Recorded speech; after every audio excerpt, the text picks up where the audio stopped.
이 코로나19 때문에 많은 사람들이 모이는 것이 금지되면서 산이나 바다나 이런 쪽도 다 이렇게 모임이 금지되다 보니까 사람들 발길이 많이 줄어들어서 이게 산이 회복이 되고 바다가 회복이 되고 그런 이 정화되는 일들이 눈에 띄게 일어나고 있다는 기사를 봤습니다.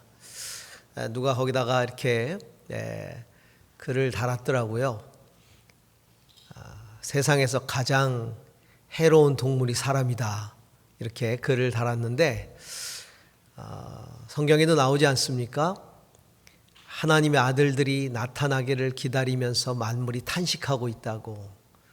정말 예수 그리스도의 십자가와 부활을 믿는 이 하나님의 사람들로 인하여 모든 만물이 회복되어지는 그런 은혜, 그리고 그런 사명을 다시 한번 느끼는 이런 시간들 될 수 있기를 바라고, 그런 의미에서 찬양이 굉장히 가슴에 은혜롭게 다가왔습니다. 감사를 드립니다. 우리 함께 좀 같이 기도하고 나서 말씀을 나누도록 하겠는데, 오늘 부활절, 이 부활의 은혜와 능력이 정말 필요한 자들에게 나타날 수 있기를 기도합니다. 지금도 병과 싸우고 있는 환자들, 전 세계에, 그리고 이들을 치료하기 위해서 또 사투하고 있는 의료진들 위해서 기도해 주시고, 아울러서 이 코로나 사태로 인해 또 살림살이 굉장히 어려워졌습니다. 제가 만나는 분들마다 정말 그 고통을 다 호소들 하고 계시는데, 이렇게 어려운 경제, 이거 어떻게 다시 일으켜야 될지 모르는 진짜 이 경제가 다 죽는 그런 일들이 벌어지고 있는데 다시 살아나야 되겠습니다. 하나님께서 그 모든 과정 가운데 친히 함께 하셔서 다시 살려주시도록 위해서 좀 같이 기도하고요. 또 아까도 기도해 주셨지만 다음 주에 있게 되는 또 국회의원 선거가 있죠. 정말 나라를 잘 섬길 일꾼을 하나님께서 잘 뽑아 주셔서 그렇게 우리나라가 더 진일보할 수 있는 그런 계기가 될 수 있도록 위해서 기도하십시다. 우리 함께 같이 기도하겠습니다. 살아계셔서 역사하시는 하나님 아버지, 이 시간에 간절히 기도합니다. 부활주의를 맞이하여서 정말 부활의 은혜와 능력이 필요한 사람들에게 부활하신 주님이 찾아가 주시기를 소망하면서 기도합니다. 질병과 사투하고 있는 수많은 환자들과 이들을 고치기 위하여 애를 쓰고 있는 의료진들, 하나님 지키시고 보호하여 주실 뿐만 아니라 그들을 일으켜 주시기를 소망합니다. 하나님, 그래서 속히 그 병을 다 떨쳐버리고 일어나서 다시 일상으로 돌아올 수 있도록 인도해 주시옵소서. 아버지 하나님께서 함께 해 주시기를 간절히 바라옵고 원합니다. 아버지 하나님, 또 이렇게 코로나19의 여파로 인하여 경제가 다 어려워졌습니다. 개인적인 살림살이도 또 이 나라의 모든 경제적인 것도 다 어려워졌습니다. 이를 어찌 살려내야 될지 알 수 없습니다. 아버지 하나님, 이런 어려움 속에서 저희들이 그동안 이 재물을 우상으로 섬기고 살지는 않았는지 깊이 돌아보는 시간들 갖게 하여 주시고, 다시 한번 하나님 앞에 간절히 무릎 꿇고 엎드려서 하나님, 모든 재물의 주인이 되시는 우리 주님의 은혜를 구할 수 있고 주의 긍휼을 구할 수 있는 가난한 마음을 허락해 주시옵소서. 하나님, 우리가 기도할 때에 고치시고 회복시켜 주시옵소서. 아버지, 또 이번 주일에는 이번 주중에는 저희들이 또 국회의원 선거를 치러야 됩니다. 하나님, 국민을 대표하여 이 나라를 섬길 그 사람들을 뽑는 일에 주님께서 함께 해 주시고, 주님 정말 주의 마음에 합한 자들 뽑혀져서 이 나라를 잘 섬길 수 있도록 인도해 주시옵소서. 주께서 함께 하시기를 간절히 바라옵고 원합니다. 사랑의 주님, 오늘도 부활의 그 주님 은혜와 능력을 저희들이 구합니다. 주님께서 우리의 기도를 들으시고 응답해 주시옵소서. 예수님 이름으로 기도합니다. 아멘. 요즘 코로나19 바이러스로 인한 많은 글들이 SNS상에 올라오고 있는데, 그 가운데 영국 분이 SNS에 올린 코로나19를 통해 배운 것들이라는 글이 올라와서 많은 이들의 공감을 사고 있습니다. 이 코로나19 사태를 통해서 배운 것들 15가지를 유럽 사람의 눈으로 바라보면서 올렸습니다. 그 가운데 이런 내용들이 들어 있습니다. 부자들이 실제로 가난한 사람보다 면역이 좋은 것이 아니다. 또 기독교의 사제나 푸자리, 힌두교의 사제, 혹은 우스타드, 아랍어 사제, 혹은 점성가는 환자 하나 살리지 못한다. 축구 스타보다 의료 종사자들이 훨씬 값어치가 있다. 우리가 격리되어 보니 동물원의 동물들 심정을 알겠다. 인간의 간섭이 없으니 지구는 더 빨리 회복이 된다. 남자도 요리가 가능하다. 배우, 영화 배우죠. 배우는 영웅이 아닌 그저 연예인일 뿐이다. 어벤져스는 없다는 겁니다. 삶은 깨어지기 쉬워서 소중히 다루어야 한다. 평범한 시민이 코로나를 겪으면서 적은 글들이다 보니 많은 사람들이 공감을 하게 되는 것 같습니다. 이 내용 가운데 특별히 마음을 찌르는 게 있는데요. 사제는 환자 하나 살려내지 못한다. 마음을 찌릅니다.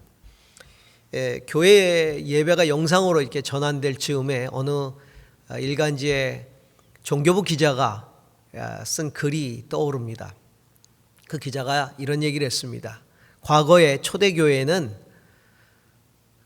교회에서 치유의 역사가 일어났다. 그래서 많은 아픈 이들이 교회를 찾아갔고 교회에서 고쳤다. 그러나 오늘날에는 교회에서 그런 일들이 일어나지 않는다. 또 전염병이 창궐한 이 시대에 교회는 이 전염병을 치유해내지 못한다. 그렇기 때문에 치료할 수 없다면 치료할 수 있는 자들의 말을 새겨들어라. 겸손하게 새겨들어라. 그리고 그들의 지침을 따르라. 이런 내용의 글을 신문에 기고한 것을 보았습니다. 자괴감 듭니다. 기독교의 영적 리더로서 자괴감이 들지 않을 수 없는 거죠. 요즘 이런 생각해 봅니다. 세상 사람들은 종교에 대해서, 또 특별히 기독교에 대해서 어떤 생각을 할까?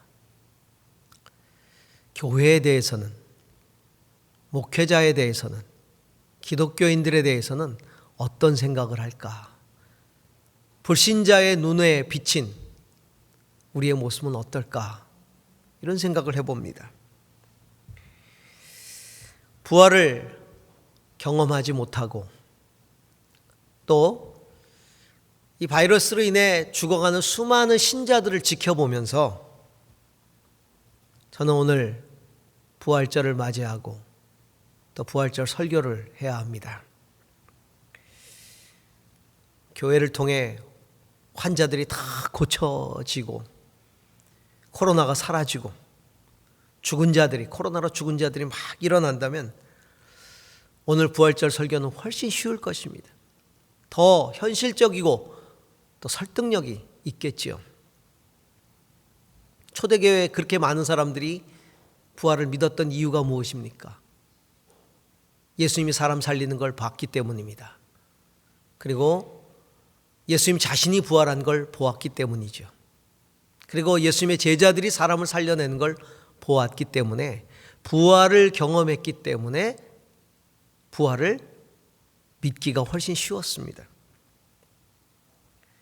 하지만 요즘처럼 신자들이 많이 죽어가는 이런 상황 속에서 부활신앙이 우리에게 어떤 의미일까? 부활신앙은 우리에게 어떤 영향을 끼칠까를 깊이 한번 생각해 봅니다. 이런 자괴감을 가지고 있던 터에 SNS에 미국 루이지애나 주의 뉴 비전 커뮤니티 처치의 햄턴 목사님이 쓴 글이 올라왔는데 그 글이 생수처럼 제게 다가왔습니다. 이 목사님은 코로나 확진을 받고 다음날 돌아가셨습니다. 바로 확진 받자마자 그 다음날 세상을 떠났는데요. 그가 세상을 떠나기 전에 남긴 SNS의 글이 마음을 울립니다. 그 당시 아마 미국은 이제 워낙 우리가 아는 대로 지금 50만 명이 넘었죠. 하루에 지금까지 세상을 떠난 사람도 10,000명이 넘었습니다. 그러다 보니까 지금이 종말의 때라고 외치는 그런 많은 종교인들이 있는 것 같습니다. 그것 때문에 사람들이 또 두려워하기도 하고 그런 가운데 목사님은 이렇게 얘기를 합니다. 바이러스의 확산을 둘러싼 편집증에 사로잡히지 말라. 나의 이론은 우리가 예수 그리스도께서 십자가에 돌아가시고 부활하신 후 줄곧 마지막 날을 살아가고 있다는 것이다. 기본적으로 말하고자 하는 바는 여러분의 삶을 질서 있게 살라. 예수님과의 관계에서 열매를 맺으라. 예수님은 우리에게 속박이 아닌 참 자유를 의미한다.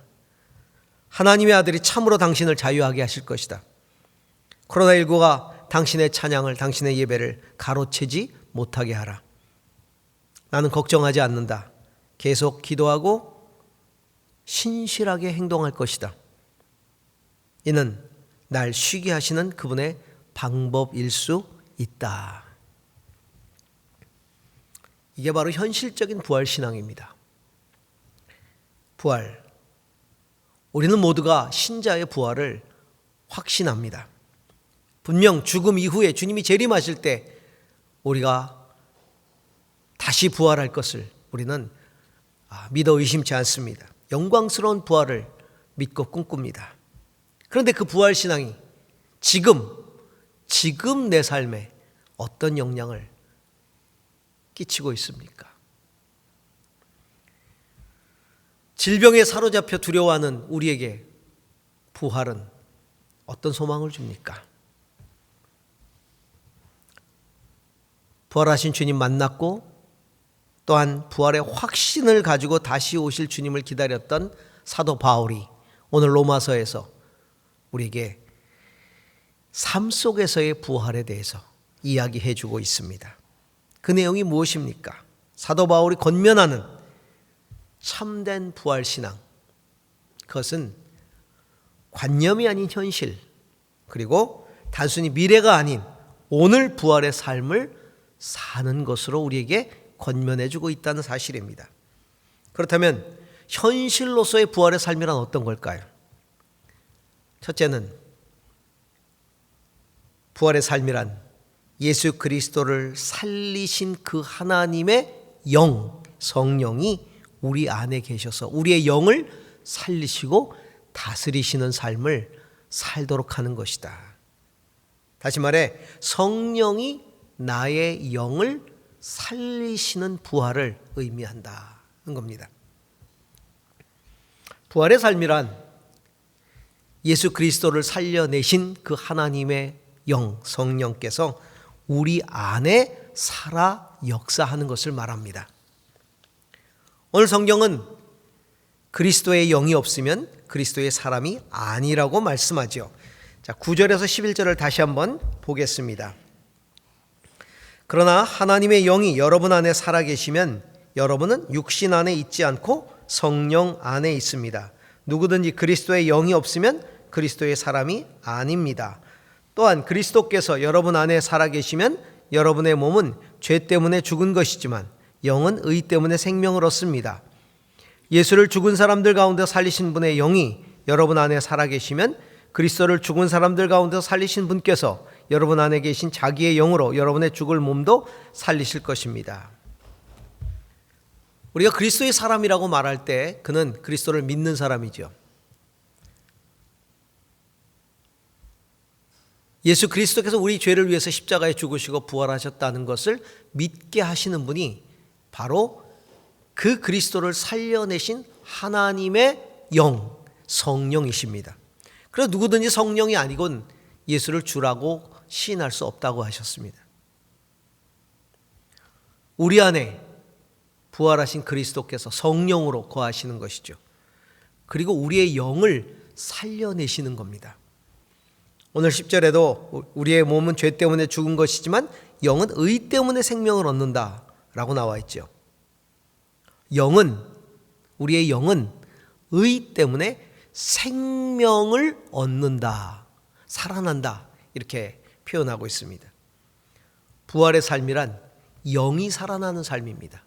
그런데 그 영이 그리스도의 의 때문에 살아난다는 겁니다. 나의 의 때문이 아니라 그리스도의 의로 인하여 살려냄을 당한다는 것이죠. 무슨 말입니까? 그리스도께서 나를 의롭게 하심으로 내 영을 살려내신다는 겁니다. 성령을 통해, 내가 성령을 통해 믿음을 갖게 될 때 그리스도께서 그 의를 따라 십자가에 죽으시고 죄값을 지불하시고 나를 의롭게 하신 그 의를 힘입게 하시는 것이죠. 그래서 내 영을 살려내시는 겁니다. 영이 살아나면 육신의 삶이 두려워하던 모든 상황들, 심지어는 죽음까지도 두렵지 않게 됩니다. 그 삶이 나를 지배하지 못한다는 거죠.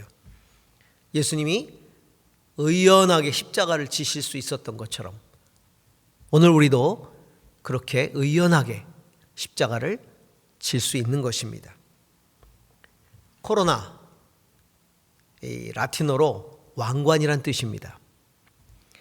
지금 이 바이러스가 진짜 왕관을 쓰고 세상을 지배하는 것처럼 보입니다. 사실은 인간이 그 코로나의 모양이 왕관 같다 그래서 코로나라는 이름을 붙여주었지만 이 바이러스가 자기가 왕이나 된 것처럼 이 세상을 지배하고 있죠. 아니, 어떻게 보면 두려움에 사로잡힌 사람들이 그에게 코로나란 이름을 붙여주고 왕관을 씌워준 것이죠. 그럴 수 있죠. 지배할 수 있죠. 육신의 삶이 전부라고 여기는 사람에겐 죽음이 끝이니까요. 그건 분명 지배당하는 겁니다. 내 영이 살아서 육신을 다스리지 못한다면, 내 영이 살아서 내 육신을 다스리지 못한다면 바이러스는 내 육신을 지배하는 왕이 될 것입니다. 이 왕관을 쓴, 이 코로나 왕관을 쓴 바이러스가 전 세계에 지금 이제껏 경험하지 못한 일들을 겪게 만들고 있습니다. 인간의 무능을 드러내고 있습니다. 육신의 한계를 드러내고 있습니다. 정치인들, 경제인들, 언론인들, 종교인들, 심지어 질병과 싸우고 있는 의료인들조차도 그 한계 상황 속에서 눈물 흘리고 있습니다. 이런 가운데 눈에 띄는 장면들이 영상을 통해 혹은 화면을 통해 드러나고 있죠. 이런 모습들입니다. 인간의 한계를 느낀 의료인들이 방에서 같이 모여서 간절하게 기도하는 영상, 그런 모습들. 병원 계단에서 마스크를 쓰고 간호사들이 Amazing Grace, 나 같은 죄인 살리신, 이 찬양을 함께 부릅니다. 수많은 사람들이 길거리에서 벽을 향해 면벽 혹은 서서 간절하게 중보 기도를 드립니다.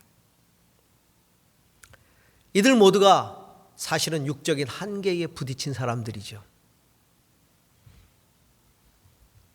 이 왕관 쓴 바이러스에 인해서 육적인 한계를 느끼지만 나를 위해서 가시관을 쓰신, 그리고 십자가에 죽으신, 그리고 부활하셔서 하늘에 왕관을 쓰신 예수 그리스도 안에서 그들은 영적인 싸움을 통해 육적인 한계를 극복해내고 있는 것입니다. 부활은 성령을 통해 하나님께서 우리의 영을 살리시는 겁니다. 그래서 영으로 사는 사람은 육의 끝인 죽음에 사로잡히지 않습니다. 하루하루를 마지막 날처럼 살고 부활의 날처럼 살아가는 것입니다. 그래서 마지막이 두렵지 않습니다. 오늘 주님께서 내 영혼을 데리고 가셔도 그것은 두려움이 아닙니다. 그 신앙은 부활 신앙에서 오는 겁니다. 죽음이 우리를 두렵게 만드는 그 현실 앞에서 우리는 영원히 자괴감에 빠질 수가 없습니다. 이건 사탄이 노리는 것입니다. 인간이 왕관을 씌워준 바이러스 코로나는 지나갈 것입니다. 요즘 우리가 잘 하는 말 있죠? 이 또한 지나가리라. 정말 지나갈 것입니다. 이 또한 지나가리라 믿으십니까? 믿어야 합니다. 믿어야 합니다. 아니, 지나갑니다. 지나갑니다. 오늘 아침에 교회에 오는데 어떤 미생물학 교수님이 특강을 하는 게 라디오 방송으로 나오면서 이런 얘기를 합니다. 인류는 항상 바이러스와 싸워왔습니다. 그리고 바이러스를 항상 이겨냈습니다. 문제는 늘 뒤따라갔다는 겁니다. 바이러스가 생긴 다음에 그걸 잡으려고 애썼고, 그걸 잡으면 또 다른 바이러스가 생겼고, 그러나 어찌되었든 인간은 그것들을 이겨냈다. 코로나도 지나갈 것입니다. 어떤 바이러스가 오더라도, 이보다 더한 바이러스가 오더라도, 우리의 육을 해할 수는 있어도 우리의 영을 지배할 수는 없습니다. 그래서 그 햄턴 목사님은 질서 있게 살라고 말한 것입니다. 질서 있게 살라는 말이 어떤 의미일까요? 상황에 지배받을 수밖에 없는 육으로 삶을 살지 말라는 겁니다. 십자가에 죽으신 예수 그리스도를 살려내신 하나님의 영이 우리의 영을 살려내서 그 영이 우리의 삶을 지배하도록 하라는 것이죠. 그것이 삶의 질서가 되어야 한다는 것입니다. 성령이 우리의 영을 다스리고 살아난 우리의 영이 우리의 육을 다스리는 질서, 이게 진짜 질서 있는 삶을 사는 것입니다. 사랑하는 성도 여러분, 우리 모두가 부활의 주님을 믿을 수 있기를 간절히 소망합니다. 지금 우리가 영상으로 예배를 드리지만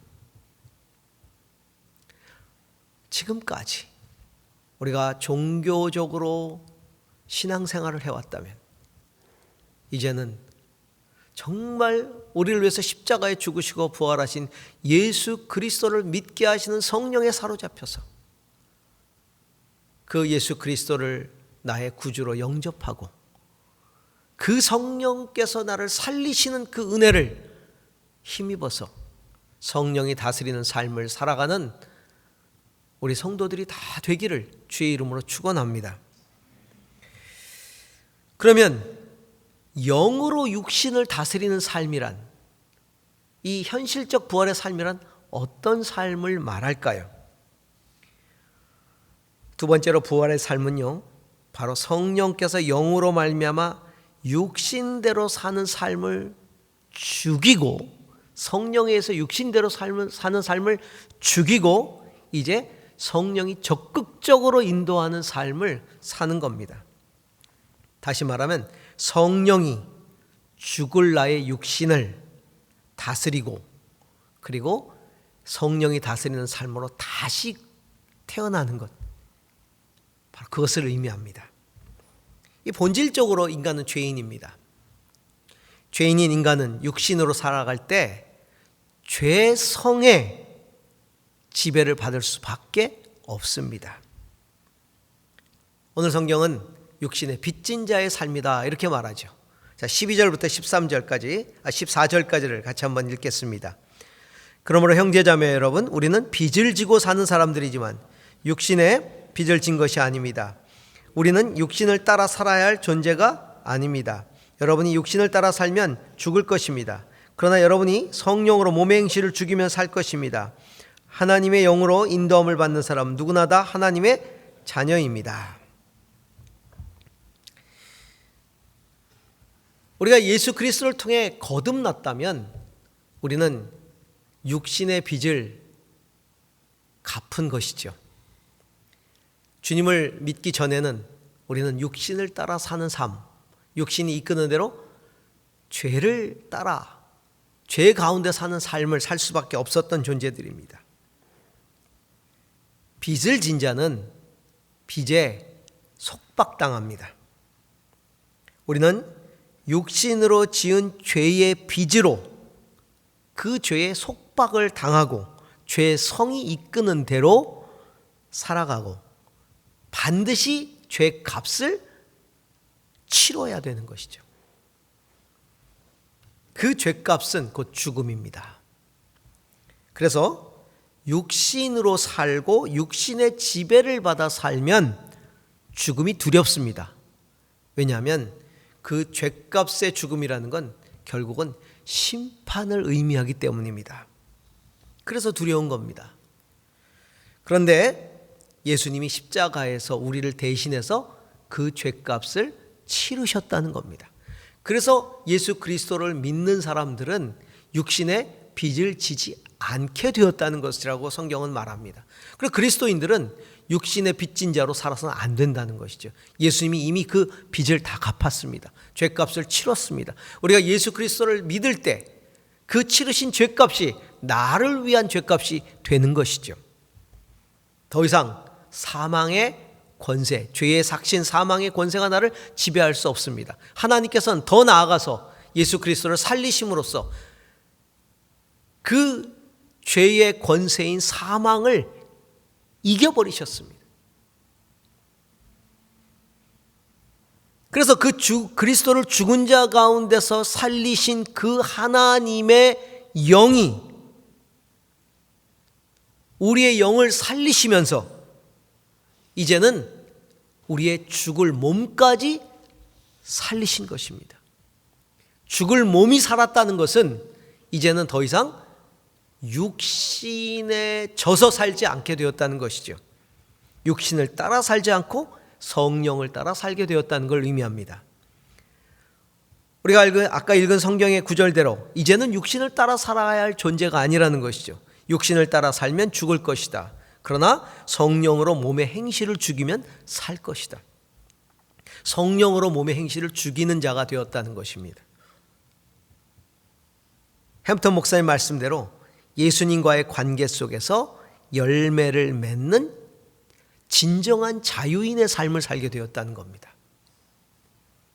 성령이 죽이는 몸의 행실, 성령이 몸의 행실을 죽인다고 말씀하시는데 성령은 어떤 몸의 행실을 죽일까요? 육신의 정욕, 안목의 정욕, 이생의 자랑을 따라 살아가는 곧 욕망이 다스리는 이기적이고 본능적인 삶을 성령이 지배한다는 것이죠.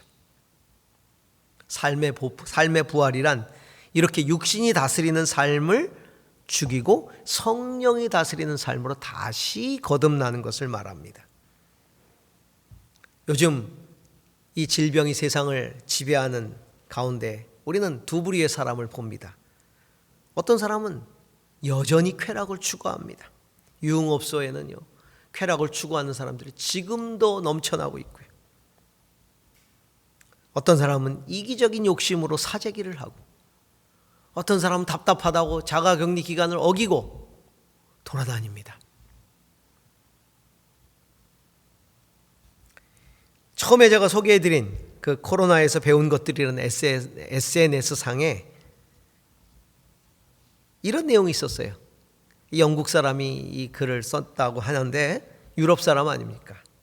그는 이런 얘기를 합니다. 그가 배운 것 중에 하나는 유럽인들은 보이는 것만큼 배운 사람은 아니었다. 유럽인들로서 자부심을 가지고 있었는데, 자기가 배운 사람이라고 여겼는데, 막상 위기 상황에서 그들을 바라보니까 자기들이 배워 알고 있는 도덕적 가치에 부합하는 삶을 살지 못하더라 하는 것입니다. 반면에 인류애를 발휘하고 희생하는 사람들의 아름다운 미담들도 참 많습니다. 위험을 무릅쓰고 환자들을 치료하기 위해 그 어려운 데로 뛰어드는 의료진들이 있지요. 어제 신문에도 보셨지만 간호장교들이 졸업하고 나서 졸업하자마자 바로 짐을 싸서 대구로 내려가서 그들을 치료했던 간호장교들, 이제 그것들을 마치고 다시 귀환했다는 기사가 나왔습니다. 참 아름다운 그런 희생이죠. 정말 생명같이 소중한 마스크를 다른 사람을 위해 양보하고 나눠주고, 또 최근 그 미담이 소개됐지만 철저하게 자가격리를 통해서 이 병이 전파되지 않도록 애썼던 어떤 간호사의 이야기라든가, 혹은 해외에서 이렇게 들어와서 철저하게 자가격리했던 사람의 이야기라든가, 그뿐 아니라 자기가 가진 많은 재물을 이 어려울 때 사람들을 위해서 내놓는 그런 이야기들. 굳이 신앙 얘기를 안 해도, 신앙이 없다 해도 도덕적인 가치를 따라서 이렇게 숭고한 삶을 사는 이 선을 실천한 사람들이 이 세상에 참 많다는 겁니다. 하물며 성령으로 육신을 따라 사는 삶을 제어해야 할 우리 그리스도인들, 어찌 살아가고 있습니까? 정말 그런 부활의 삶을 살아내고 있습니까? 어느 유명한 목사님께서 최근 그 N번방 사건의 보도를 보고 제발 이후에 밝혀질 많은 사람들 가운데 기독교인이 포함되어 있지 않기를 정말 간절히 기도한다는 설교를 제가 들었습니다. 근데 제 마음 가운데는요, 그곳에 신자가 반드시 있을 것이다, 그것도 여럿이 있을 것이라는 확신이 드는 이유가 뭘까요? 너무나 자주 우리 주변에서 성령을 따라 살기보다는 육을 따라 살아가는 신자들, 더 나아가 영적 지도자들로 인해 신뢰가 무너졌기 때문입니다. 성도 여러분, 우리가 정말 부활 신앙을 가진 성도라면 우리의 부활은 지금 내 삶에서 먼저 성령이 다스리는 삶으로 일어나야 합니다. 부활이 내 삶 속에서 일어나야 되는 거예요. 물론 우리는 먼 훗날 주님 재림하실 때 부활을 기대하지만 그때만이 아니라 오늘 내 삶 속에서 성령이 다스리는 삶으로 부활이 일어나야 된다는 것이죠. 그렇다면 이렇게 성령이 다스리는 부활의 삶을 살게 하는 영적인 동력이 과연 뭘까요? 무엇이 우리로 하여금 그렇게 성령이 다스리는 삶을 살게 만들까요? 그것이 세 번째 부활의 삶의 내용이죠. 바로 하나님의 자녀로서의 정체성, 그리고 그 하나님의 자녀로서 훗날 하늘나라의 그 거룩한 것들을 상속받을, 우리가 부활하고 하늘의 모든 것을 상속받을 하나님의 자녀로서의 정체성, 하나님의 자녀로서 이 세상을 살아가면서 부활의 영광을 갈망하고 사모하면서 결국은 그 부활의 영광에 참여하기 위하여 오늘 내 삶의 고난을 이겨간다는 그런 정체성, 그런 사명감, 그리고 그 부활에 대한 확신, 갈망, 소망, 이것이 영적인 동력이죠. 성령 안에서 고난을 감당하는 생활을 하는 겁니다. 이 부활의 영광에 대한 갈망과 사모함, 저는 우리 모든 성도님들이 이 부활의 영광에 참여할 것에 대한 갈망과 사모함이 있기를 축원합니다. 그런 갈망이 있다면 이 갈망은 오늘 내가 겪어야 할 고난을 기꺼이 감수하게 합니다. 믿음의 싸움을 싸우게 만드는 것이죠. 부활에 대한 영광, 그 부활의 영광을 갈망함이 없다면, 사모함이 없다면 우리는 믿음의 싸움을 절대로 싸우지 않습니다. 싸울 필요가 없죠. 그러나 우리가 부활에 대한 갈망이 있다면 우리는 믿음의 싸움을 싸워내는 것이죠. 종교 지도자였던 니고데모가 예수님을 찾아옵니다. 밤에. 그때 예수님이 그 지도자인 니고데모에게 거듭나지 아니하면, 다시 나지 아니하면 하나님 나라를 볼 수 없다. 이건 너의 종교가, 너의 직임이 그렇게 만드는 게 아니다. 다시 나야 한다 라고 말씀하시면서 육에서 난 것은 육이고 영으로 난 것은 영이다. 그렇기 때문에 물과 성령으로 다시 나야 한다라고 말씀을 하십니다. 오늘 말씀에도 하나님의 영으로 인도함을 받는 사람을 하나님의 자녀. 여러분, 태어나는 건 자녀로 태어나잖아요. 물과 성령으로 태어난다는 건 하나님의 자녀가 되는 겁니다. 영접하는 자, 곧 그 이름을 믿는 자들에게 하나님의 자녀가 되는 권세를 주셨다. 그래서 자녀로 거듭나는 겁니다. 그런데 그 자녀는 하나님의 영으로 인도하는 사람이 하나님의 자녀, 인도함을 받는 사람이 하나님의 자녀다. 성경은 그렇게 말합니다. 하나님의 영으로 인도함을 받는 사람이 자녀다.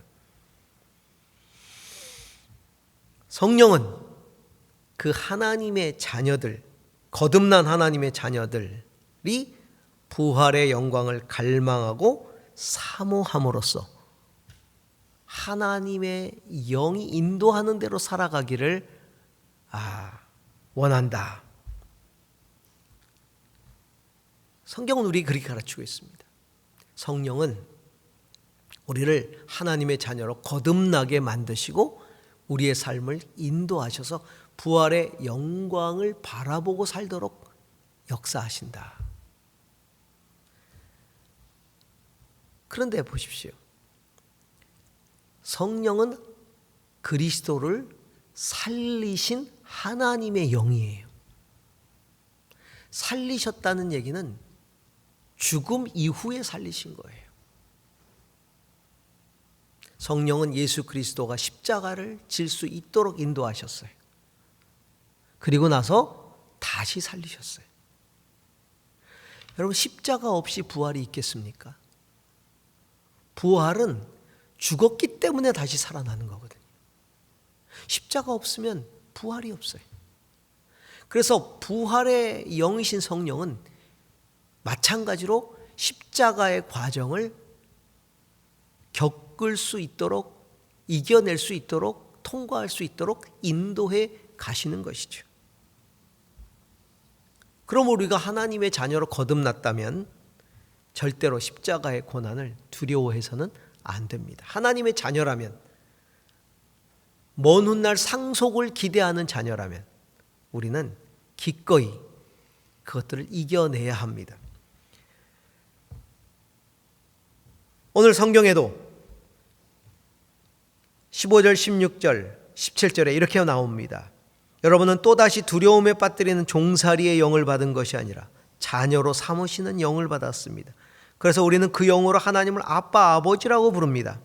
바로 그때에 그 성령이 우리의 영과 함께 우리가 하나님의 자녀임을 증언하십니다. 자녀이면 상속자이기도 합니다. 우리가 그리스도와 함께 영광을 받으려고 그와 함께 고난을 받으면 우리는 하나님이 정하신 상속자요 그리스도와 더불어 공동 상속자입니다. 우리가 그리스도와 함께 영광을 받으려고 그와 함께 고난을 받으면 우리는 하나님의 정하신 상속자다. 그 하나님의 상속을 받기 위해서는 그리스도와 함께 고난을 통과해야 한다는 것이죠. 그리고 그리스도와 더불어 공동 상속을 받는 것입니다. 그렇기 때문에 우리는 주님과 함께 고난을 겪어야 하는 그런 주님의 자녀요 공동 상속자임을 확신해야 합니다.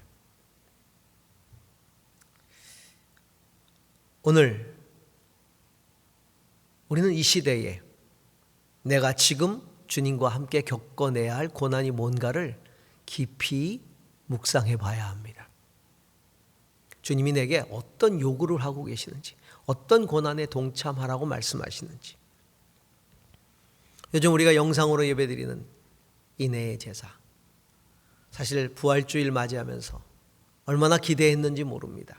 우리 성도님들을 다 만나서 같이 얼굴을 대면하고 예배를 드리는 게 얼마나 기대가 되었는지요.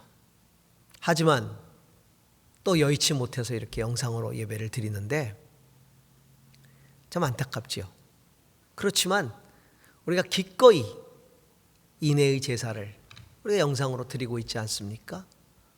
사회를 위해서 우리가 인내를 베푸는 그런 삶에 동참하는 거잖아요. 사실 이것도 어찌 보면 난세에 우리가 기꺼이 감수하는 고난이죠.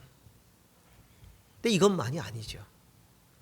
이거 끝나고 나면 이 코로나가 종식이 되고 나도 경제적인 어려움이 진짜 파도처럼 몰려오면서 이 사회와 성도들의 삶 가운데 많은 어려움이 예견되어 있습니다.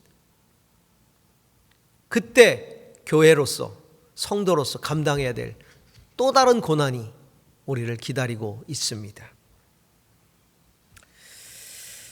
우리는 이 어려운 시간들을 하나님의 자녀라는 거룩한 정체성 안에서 그리고 부활의 영광을 사모하는 그 사모함과 갈망 안에서 겪어내야 합니다. 부활절을 보내면서 저와 여러분이 하나님의 자녀로서 가시관을 쓰신 십자가의 그리스도, 그리고 부활하셔서 이제는 승리의 왕관을 쓰신 부활의 그리스도와 함께 고난 가운데 당당히 믿음의 선한 싸움을 싸우는 우리가 될 수 있기를 소망합니다. 말씀을 마치면서 아까도 읽어드렸던 햄턴 목사님의 말씀이 다시 한번 마음속에서 깊이 울려나기에 또 함께 나누고 싶습니다. 예수님은 우리에게 속박이 아닌 참 자유를 의미한다. 하나님의 아들이 참으로 당신을 자유하게 하실 것이다. 코로나19가 당신의 찬양을, 당신의 예배를 가로채지 못하게 하라. 나는 걱정하지 않는다. 계속 기도하고 신실하게 행동할 것이다. 이 죽음은 날 쉬게 하는 그분의 방법일 수 있다. 기도하겠습니다. 주님, 이 부활의 아침에 간절히 기도하는 건 당신의 아들 예수 그리스도를 살리신 주 하나님의 영이 우리에게 임하셔서 우리의 영을 살리시기를 갈망합니다. 어느 누구도 예외가 되지 않게 하여 주옵소서. 예수 그리스도를 나를 위해 십자가에 죽으시고 부활하신 예수 그리스도를 주의 성령으로 다 믿게 하시고 우리의 영이 살아서 그 영이 육을 다스리는 부활의 삶을 살아가게 하여 주시옵소서. 오늘 이 시대에 내가 당하는 고난들을 바라보면서 힘들고 어렵지만 그 고난에 무릎 꿇고 육이 지배하는 삶을 살지 않게 하여 주시고 성령이 다스림으로 그 고난을 이겨내고 그리스도와 함께 공동 상속자가 되기 위한 거룩한 과정을 믿음으로 겪어내는 우리 모두가 되게 하여 주옵소서. 예수님의 이름으로 기도합니다. 아멘.